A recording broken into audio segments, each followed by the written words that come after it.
ఈ అలేఖ్య చిట్టి పిక్కల్స్ ముగ్గురు అక్క చెల్లెల్ని ఉరి తీసేయాలండి. అది ఎందుకంటే నిన్న సోమవారం 7వ తారీఖున ఏదో తెలంగాణ బోర్డర్‌లోని 6 సంవత్సరాల అమ్మాయిని రేప్ చేసేసి చంపేసాడాడు.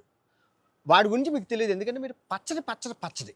తర్వాత ఆంధ్రప్రదేశ్‌లో వస్తే 12 ఏళ్ల అమ్మాయిని రేప్ చేసేసారు ఎన్టీఆర్ జిల్లాలోని. అది మీకు తెలీదు. నిన్న జరిగింది. ఎందుకంటే మీరు పచ్చడి. ఆ తర్వాత మళ్ళీ ఆదిలాబాద్‌లోని నిన్న 7 ఏళ్ల అమ్మాయిని ఇద్దరు అబ్బాయిలు రేప్ చేశారు. దాని గురించి మీకు తెలియదు. మీరు ఎందుకంటే పచ్చడి. అది పక్కన పెడితే శ్రీరామనవమి రోజు గుడికెళ్ళిన ఒక అమ్మాయిని 7 మంది రేప్ చేసి గుళ్ళోనే నోట్లో ఉచ్చపోసి వీడియో తీసి పెడితే అది ఎవ్వరికీ తెలీదు. ఆళ్ళ ఫోటోలు ఉన్నా కూడా ఆళ్ళేం చేయలేరు. ఎందుకంటే పచ్చడి. అరే ఈ పచ్చడి ఇంత గుద్దకు సిగ్గుండకపోతే అమ్మాయిలు మేము చచ్చిపోతున్నామని వీడియో చేసి పెట్టారు. ఈరోజు పెట్టారు. మమ్మల్ని వదిలేయండి బాబో రామప్రభో మమ్మల్ని వదిలేయండి. ఇప్పుడు తిట్టిన అమ్మాయి ఎవరైతే ఉందో అలేఖ్య అనే అమ్మాయి హాస్పిటల్ పాలైపోయి చావు బతుకుల్లో ఉంది.